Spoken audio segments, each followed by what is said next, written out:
안녕하세요. 혹시 제 나올 때 뭔가 좀 다른 거 있었습니까? 관심 있게 보신 분들은 아실 거고, 어떻게 관심이 뭐가 다른지 모르시죠? 예? 제 성경책 카바가 완전히 달라졌죠. 제가 이렇게 들고 나올 때 아마 이걸 보시면서 좀 안쓰러우셨나 봐요. 그래가지고 그걸 보시고 이렇게 아주 멋지게 바꿔주셨어요. 누구라고 말씀 안 드려도 아시겠죠? 자, 이런 일도 있네요. 오늘 한 해 동안 참 성도님들 함께 여러 가지 각각 맡겨진 또 위치에서 참 수고들 많이 하셨습니다. 이제 오늘이 올해의 마지막 날인데 오늘은 저는 오늘 한 해 동안에 이렇게 일어났던 일들을 돌아보면서 나는 그 일을 어떤 관점으로 바라봤었나 이렇게 반성해 보면서 새해를 맞이하는 저의 자세를 좀 이렇게 새롭게 또 성도님들과 함께 생각해 보기로 원하는 그런 마음이 있습니다. 오늘 성도님이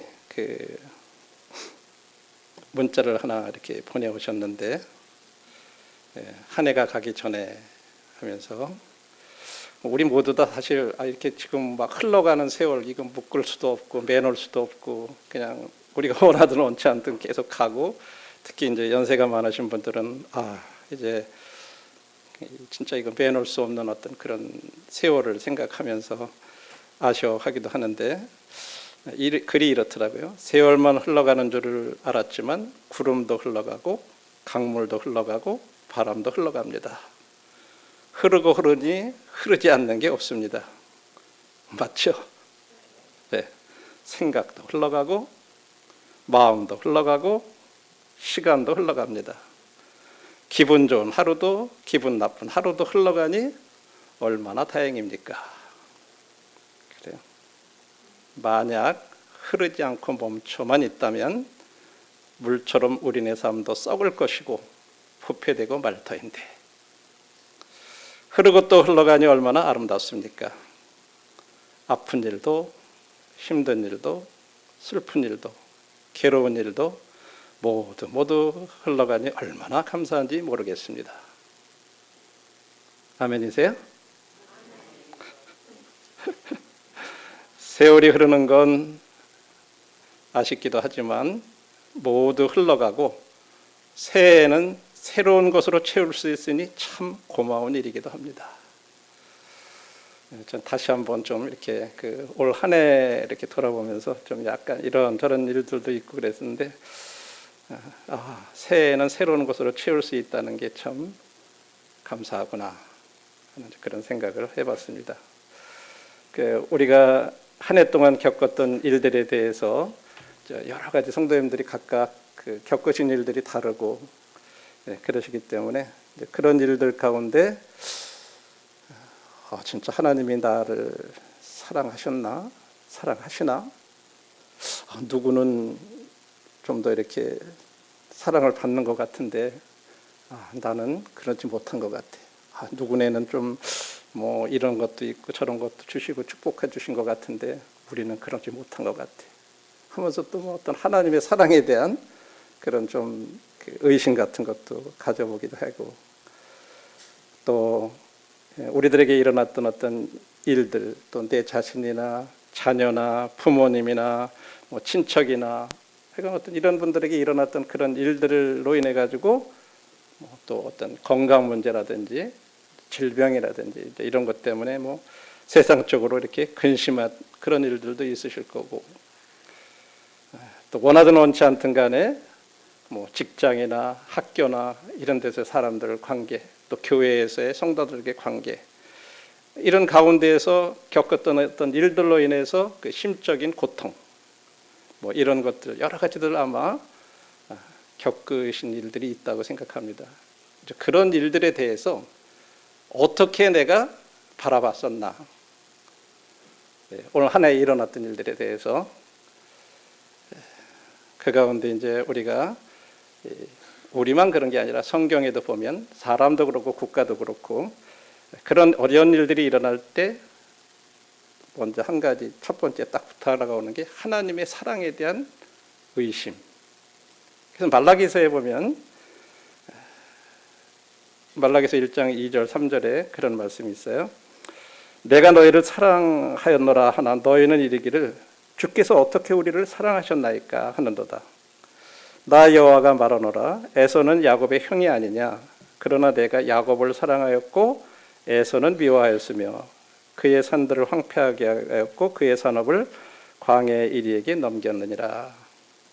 하나님께서 이스라엘 백성들한테 내가 너희를 사랑했다 이렇게 얘기하니까 이스라엘 백성들이 하나님 우리 어떻게 사랑하셨어요? 이렇게 답을 했다는 거예요.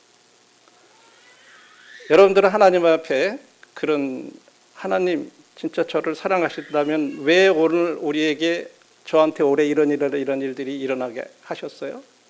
누구누구는 어떻게 이렇게 축복하신 것 같은데 나에게는 왜 그러신 것 같아요? 혹시 그런 마음을 가져보시지 않았는지 모르겠어요. 거기에 대해서 하나님께서는 그런 질문을 받으시고 그렇게 답을 했어요. 내가 야곱은 사랑했고 에서는 미워했다. 그 답이 얼른 이해가 안 되죠. 어떻게 하나님이 누구는 사랑하고 누구는 미워해요? 우리들은 이제 그 말에 대해서 하나님께서 하신 말씀의 의미를 이해할 때, 이것이 하나님의 사랑이구나. 사랑한다는 것과 미워한다는 것이 우리들이 생각하는 그런 표현이 아니라고 하는 것을 이렇게 알 수가 있어요. 첫 번째, 하나님께서 답을 하실 때, 내가 야곱을 사랑했다. 내가 야곱을 선택했다. 에서 대신에 야곱을 선택했다. 이것이 하나님의 사랑이라고 이렇게 표현을 하셨어요. 여러분들이 아시는 대로 이스라엘은 야곱의 후손이에요. 유대인들은. 에돔은 에서의 후손이에요. 이스라엘은 하나님 아브라함을 통해서 약속을 받은 언약의 자녀들이에요. 그러나 에서의 자손들은 약속으로 태어난 자녀들이 아니에요. 아브라함의 언약을 받지 못한 그런 자녀들이에요. 그리고 메시아는 야곱의 후손으로 오셨지 에서의 후손으로 오시지 않았어요. 이것이 하나님께서 이제 선택의 관점에서 내가 야곱을 사랑했다라고 이렇게 말씀하신 거예요. 그리고 에서를 미워했다고 말씀하셨을 때 그 미워하셨다는 말은 감정적으로 우리가 막 증오하고 막 어떤 그런 의미의 그런 미움이 아니에요.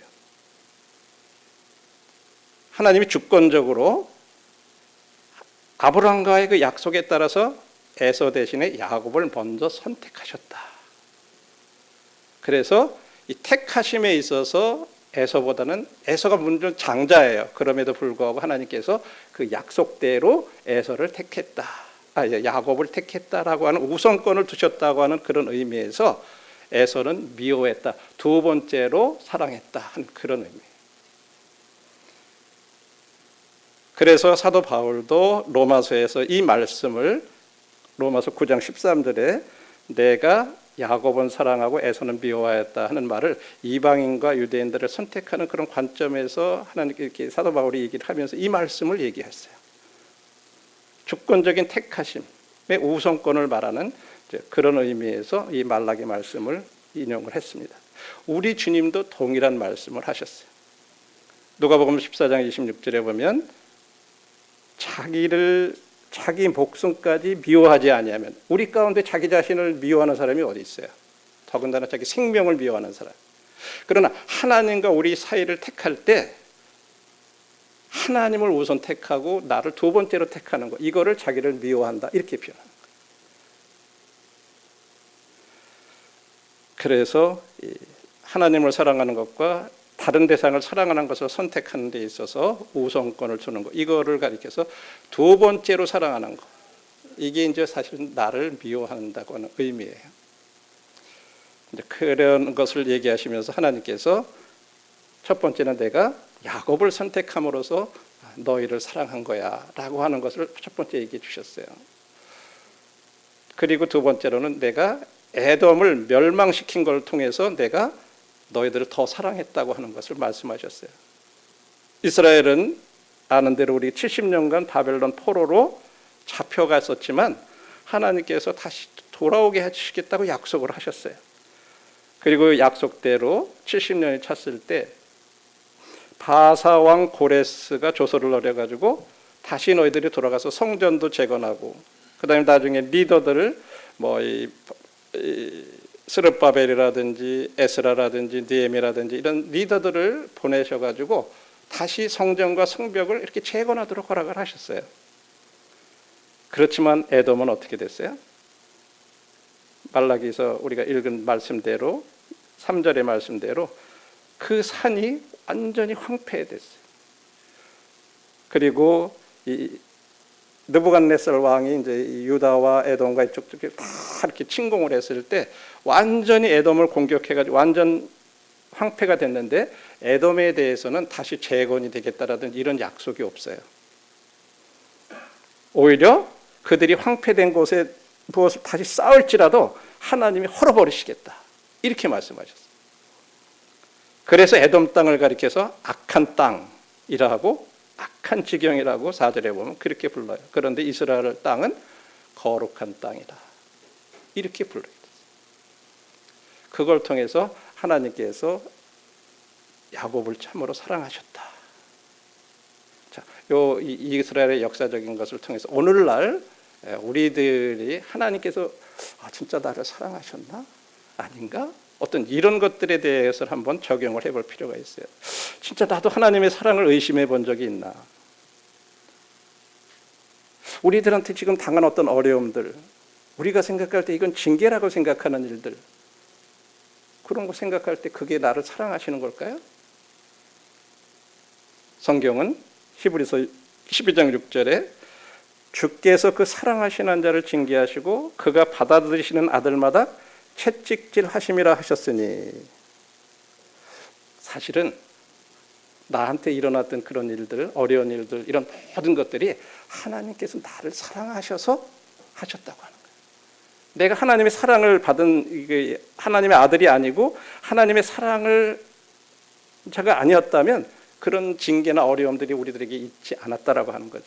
그래서 올 한 해에 일어났던 일들에 대해서 하나님의 사랑에 대해서 우리가 다시 한번 하나님의 관점에서 내가 너를 사랑해서 그렇게 한 거야 라고 하는 것이 필요하다고 하는 거예요. 이게 하나님의 입장으로, 하나님의 관점으로 바라보는 그런 거죠.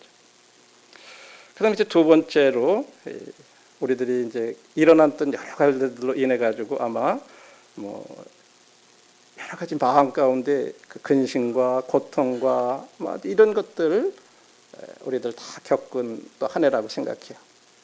그 예가 이제 사도 바울의 경우가 이제 한 예인데, 고린도후서 7장 8절로부터 11절 우리 한번 말씀을 같이 이렇게 좀 보셨으면 좋겠습니다. 고린도후서 7장 8절로부터 11절입니다.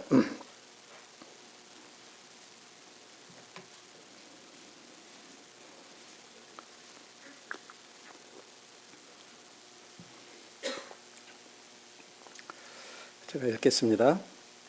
그러므로 내가 편지로 너희를 근심하게 한 것을 후회하였으나 지금은 후회하지 아니하면 그 편지가 너희로 잠시만 근심하게 한 줄을 알미라. 내가 지금 기뻐함은 너희로 근심하게 한 까닭이 아니요 도리어 너희가 근심함으로 회개함에 이른 까닭이라.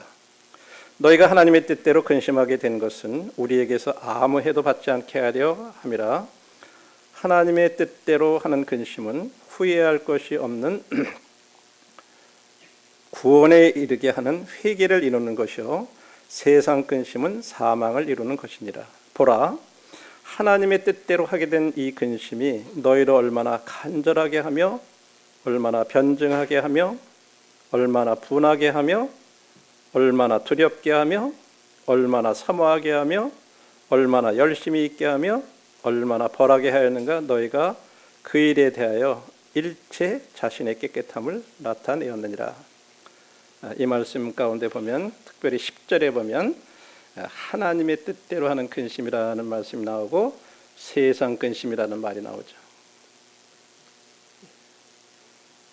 이 말씀의 배경은 그렇습니다. 이제 바울이 고린도 교회에 편지를 썼는데 그 내용이 참 슬픈 내용이에요. 잘못에 대해서 이렇게 지적하고 막 그런 책망하고 그런 내용들이. 그래서 이제 그 편지를 디도를 통해 가지고 전달을 했어요. 고린도 교회. 근데 바울이 고린도 성도들이 이제 디도를 통해서 전달한 그 책망의 편지에 대해서 어떻게 반응을 보일까? 굉장히 염려를 했었던 것 같아요.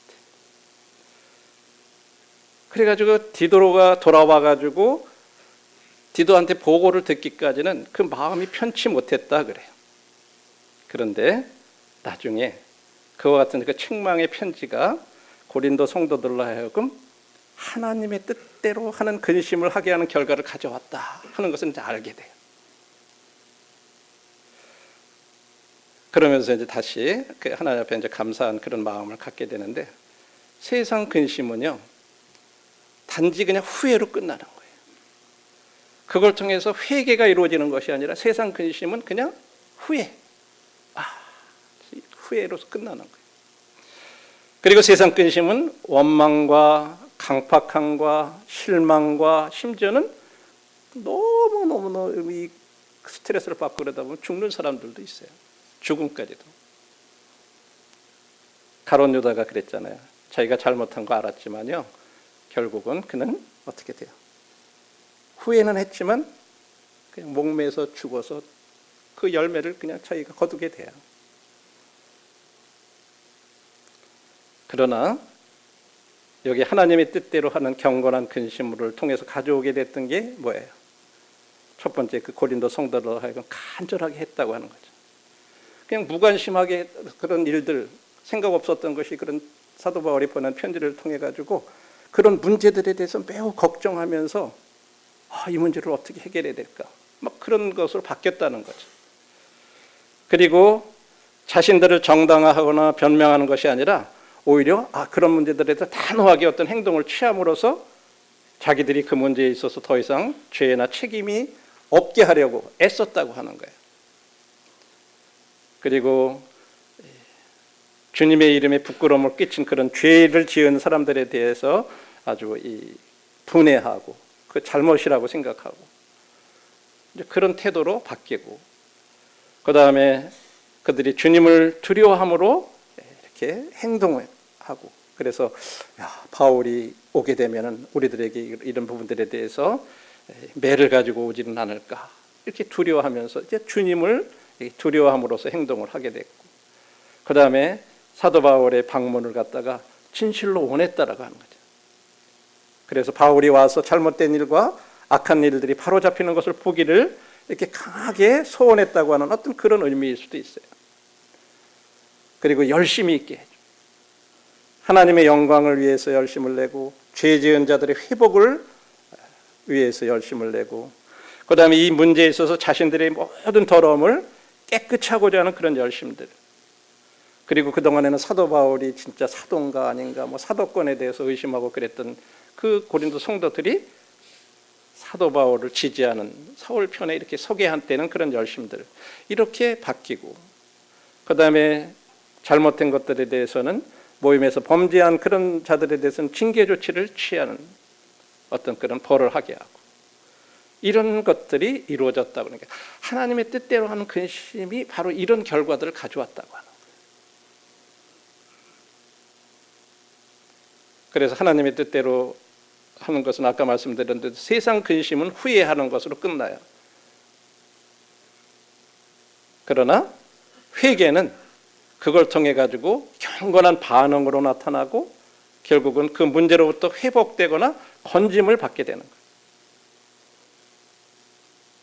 그래서 이런 걸 통해서 우리들이 내가 세상적으로 근심하게 되는 것과 어떤 말씀을 통해서 또 성경을 읽을 때 그런 걸 통해서 책망을 받음으로써 우리들에게 가져다주는 이 하나님의 뜻대로 하게 되는 근심, 그런 것들을 통해서 우리들은 두 가지 교훈을 생각할 수 있어요.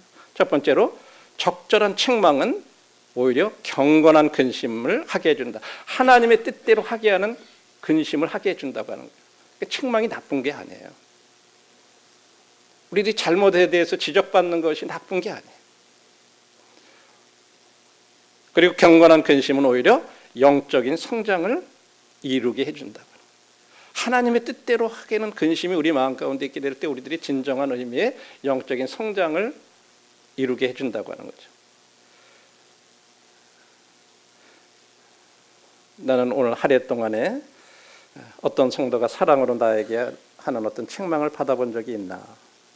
없다면 두 가지 중에 하나예요. 내가 아무 잘못이 없거나 잘했기 때문에 그럴 수 있고, 하나는 내가 나한테 감히 그런 얘기를 해줄 수 없을 정도로 내가 그런 모습의 사람으로 저 사람에게 얘기해봐야 그런 거 받아주지도 않을 거야 해서 얘기를 안 했을 수도 있고, 이런 둘 중에 하나일 수 있어요. 만일에 내가 그런 책망을 받았을 때 나는 어떻게 반응했었나? 우리들이 어떤 책망 받을 때는 결코 즐겁지 않잖아요, 그죠? 그러나 적절한 책망은 경건한 근심과 회개를 이루게 해준다고 하는 사실이죠. 그리고 경건한 근심은 영적인 성장을 이루게 해주는데, 이 영적 성장이라고 하는 것은 뭐 이 성경을 갖다가 막 많이 이렇게 알아가지고 지식적으로 많이 이렇게 아는 것을 말하는 것이 아니라, 얼마나 우리들 하여금 주님의 성품을 담게 되느냐 하는 것이 영적 성장이라고 말할 수 있어요. 우리 화요일 날 오전과 밤에 이제 자매님들하고 이제 승리하는 삶이라고 하는 이런 교재를 가지고 함께 이제 공부를 하고 있습니다. 거기 가운데 하나가 이제 하나님께서 원하시는 것은 단지 그냥 우리가 이 죄로부터 승리하는 삶만을 원하시는 것이 아니라, 우리들로 하여금 그것을 통해서 궁극적으로는 더 주님의 인격을, 성품을 닮아가는 그런 사람들이 되기를 원하신다. 이게 진정한 의미의 영적인 성장이다라고 하는 것을 우리가 함께 이렇게 공부를 해보고 있습니다. 그래서 형제님들이 오늘 한 해 동안에 일어난 일들을 이렇게 다시 돌아볼 때, 하나님의 관점으로 우리들이 그런 것을 내가 바라보고 근심했는지, 아니면 그냥 세상적으로 이렇게 바라보고 그냥 후회하로서 끝나는 그런 근심을 했는지, 우리가 다시 한번 이런 것들을 하나님 앞에서 정직하게 우리가 서로 돌아보면서 내가 그런 부분들을 다시 하나님의 관점에서 받아들이면 우리는 새로운 것을 기대할 수가 있어요. 자, 세 번째는 대인관계에서 오는 그런 여러 가지 판단받는 거, 서로 판단하는 거, 어떤 이런 부분들로 인해 가지고 우리들이 그런 심적인 고통을 당하는 그런 문제들에 대해서 어떤 각도로 우리들이 어떤 관점으로 바라봐야 되나 하는 걸 한번 생각해 보기 원합니다. 야고보서 말씀입니다. 야고보서 4장 11, 12절에 형제들아 서로 비방하지 말라. 형제를 비방하는 자나 형제를 판단하는 자는 곧 율법을 비방하고 율법을 판단하는 것이라. 네가 만일 율법을 판단하면 율법의 준행자가 아니요 재판관이로다. 입법자 재판관은 오직 한 분이시니 능히 구원하기도 하시며 멸하기도 하시느니라. 너는 누구이기에 이웃을 판단하느냐. 이제 비방이라는 말은 욕한다든지 신란한다든지 중상을 한다든지 하는 그런 의미고요. 판단한다는 말은 어떤 재판한다는 판결하다, 이런 선고하다, 어떤 원래 그런 의미의 단어입니다. 그래서 비방을 할 때는 성도를 비방한다는 것은 어떤 그들의 흠을 잡아가지고 자꾸 다른 사람들에게 말하는 걸. 우리 다 연약함이 있잖아요. 우리 사람 중에 온전한 사람은 아무도 없어요. 근데 그런 어떤 흠을 딱 찾으면 그걸 자꾸 누가 이래 이렇게 하면서 자꾸 얘기하고 알리는 거. 이거를 비방이라고 이렇게 얘기해요. 이 비방은 진짜로 이 죄고, 하나님이 진짜 미워하시는 그런 이 죄고, 나중에 그런 사람들은 경멸당할 수가 있어요. 비방이 왜 죄가 되냐 그랬을 때 두 가지 관점을 얘기하고 있어요. 우리가 성도들이 흠을 잡을 때 벌써 첫 번째는 판단을 한 거예요. 그 다음에는 하나님의 사랑의 법을 판단하는 거예요. 하나님은 판단하는 것은 내 몫이야, 너의 목이 아니야. 내가 그 법을 세웠고 판단은 내가 하는 거야 라고 했는데 내가 그 판단자의 위치에 올라가 있는 거예요. 재판관의 자리에 앉아 있는 거예요. 그래서 그것은 하나님의 사랑의 법을 내가 판단하는 거예요. 두 번째로는 하나님이 그렇게 하시지 말라고 했는데 거기에 대해서 내가 동의하지 않는다고 하는 것은 거꾸로 얘기하면 내가 하나님 당신이 그렇게 얘기하신 거 그게 잘못 아닌가요? 라고 하나님의 흠을 잡는 거예요. 이 굉장히 무서운 거예요. 그래서 하나님의 관점에서 우리들이 보는 것이 그래서 중요한 거예요. 우리가 생각할 때는 우리는 서로 간의 관점에서 볼 때는 내가 옳고 네가 옳고 그런 관점으로 보는데 하나님은 다르게 보시는 거예요. 야, 너가 법 세웠냐? 너는 법을 준행하는 사람이야 라고 우리에게 얘기하시는 거죠. 항상 우리가 그런 입장이 될 때 그런 상황에 대해서 올바로 접근이 가능한 거죠.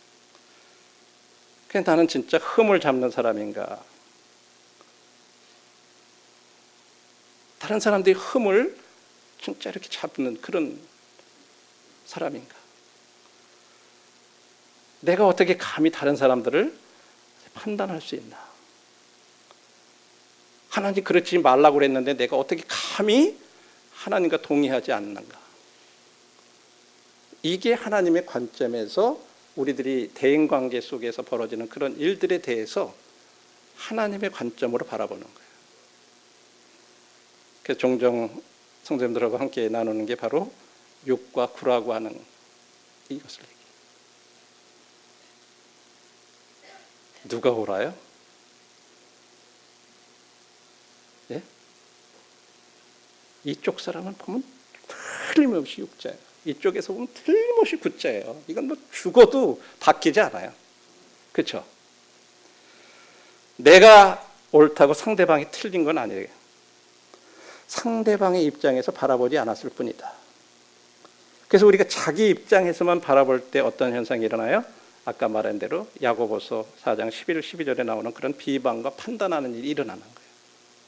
그래서 하나님이 뭐라고 보느냐, 그런 문제에 대해서, 그런 관계에 대해서 그런 각도로 이렇게 우리가 보게 되면 나는 입법자가 아니다. 나는 준행자다. 라고 할 때 우리가 판단을 그치게 되는 거예요. 비방을 그치게 되는 거예요. 그 일을 하실 분은 주님이시다. 근데 우리는 종종 이렇게 하는 거죠. 그래서 우리들이 비방이나 어떤 판단을 할 때 우리들이 다른 사람 비방하기 전에 나 자신에게 먼저 물어봐야 될 3가지 질문이 있는 거예요. 첫 번째는 이렇게 하는 게 그 성도에게 어떻게 유익이 되나? 이렇게 하는 것이 나 자신에게는 어떻게 유익이 되지? 유익한가? 이렇게 하는 것이 진짜 어떻게 하면 하나님께 영광이 되는 건가?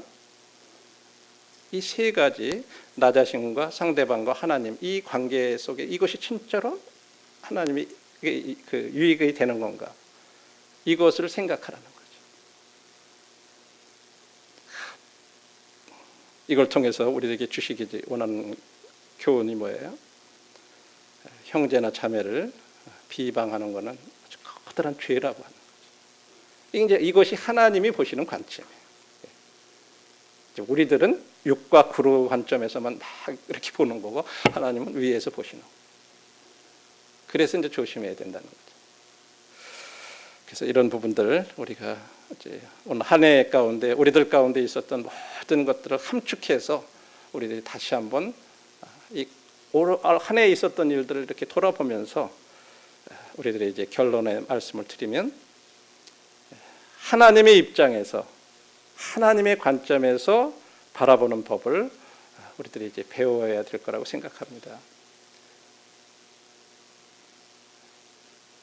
그리고 누구로부터 우리가 어떤 책망을, 이 사랑의 책망을 받았을 때 그것을 우리 마음 가운데 받아서 우리들이 이제 하나님의 뜻대로 하는 그런 경건한 근심을 할 줄 아는 그런 삶이 되고, 그다음에 3번째로 나는 율법의 입법자가 아니라 준행자라고 하는 이와 같은 사실들을 우리들이 잊지 말고, 사실 이와 같은 일들은 우리 스스로의 힘으로 될 수 있는 일들이 아니고 성령의 도우심으로 우리들이 이런 삶들을 살아갈 수 있고, 우리가 이 승리하는 삶에 대한 것들을 이렇게 배우면서 우리는 이미 그런 가능성들을 우리 안에 성령을 통해서 다 주셨는데, 우리가 그런 부분들에 대해서 이건 뭐 승리한다고 하는 삶은 그건 그냥 이상적인 삶이지, 그렇게 우리가 살 수 있는 사람이 어디 있어, 이렇게 하면서 우리가 그것을 어떻게 보면 스스로 그냥 패배를 정당화하면서 살아가는 거예요. 그래서 거기 보면 그런 표현이 있어요. 죄의 애칭이라는 말이 나와요. 애칭, 펫네임이라고 이렇게 우리들이 애완견 그러면 펫도 뭐 이런 식으로 얘기하듯이, 우리들이 가장 잘 좋아하는 죄의 애칭이 있는데 그게 뭐냐면 연약함이라는 거예요. 뭐가 이렇게 하면은 그냥 내가 연약해서 그렇지. 죄도 연약함이라고 이렇게 그냥 하면서 정당화하고 그대로 넘어가려고 그런다는 거죠. 그래서는 안 된다. 죄는 죄예요. 하나님 앞에. 물론 우리는 다 연약해요. 근데 죄를 짓거나 잘못하고 나서도 그냥 내가 연약해서 그랬죠. 그래서 넘어질 수밖에 없었죠. 계속 이렇게 자기 합리화를 하면서 살아가다 보면 하나님께서 우리들에게 예수 그리스도를 통해서 우리 안에 주신 성령님을 통해서 누릴 수 있는 더 풍성하고 이런 삶들을 누리지 못한다는 거죠.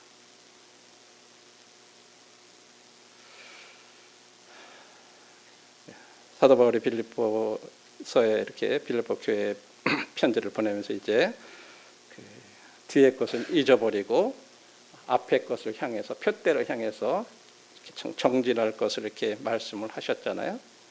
우리 그런 말씀들을 함께 기억하시면서 사랑하는 성도님들, 우리가 과거를 잊어버리는데 그냥 뭐 이제 됐다, 다 지나간 거야, 이렇게 하고 잃어버리는 의미가 아니에요. 우리가 그런 것을 하나님의 관점으로 돌이켜보고 다시 이제는 새롭게 우리 앞에 놓여주신 새 한 해를 우리들이 바라보면서 나가는 것이, 그것이 올바른 관점이라고 생각해요. 그리고 모든 올 한 해에 일어났던 모든 나에게 일어났던 일들, 다른 사람들의 관계 속에서 일어났던 일들, 건강의 문제, 모든 것들은 로마서 8장의 말씀대로 모든 것을 합력해서 선을 이루시는, 하나님은 나한테 이런 모든 것을 통해서, 거기서 말하는 선을 이룬다는 표현은 뭐 나한테 좋고 행복하고 그런 것을 이룬다는 말이 아니라 우리들로 하여금 하나님의 아들을 닮아가도록, 그 하나님의 아들의 성품을 닮아가도록 하시기 위해서 나한테 그 모든 것들을 허락하신 거다. 하나님은 그런 좋으신 분이다. 이것을 생각하면서 우리들이 새해에 그런 또 새롭게 채워주시는 한 해를 저와 형제자매들이 이렇게 맞이하는 그런 한 해가 됐으면 좋겠습니다. 그래서 올해 한 해를 다시 이렇게 돌아보면서 하나님의 관점에서 돌아보는 한 해가 돼서 새로운 한 해를 또 우리가 이렇게 맞이할 수 있었으면 좋겠습니다. 그동안 오늘 한 해 동안 수고들 많으셨습니다. 감사합니다.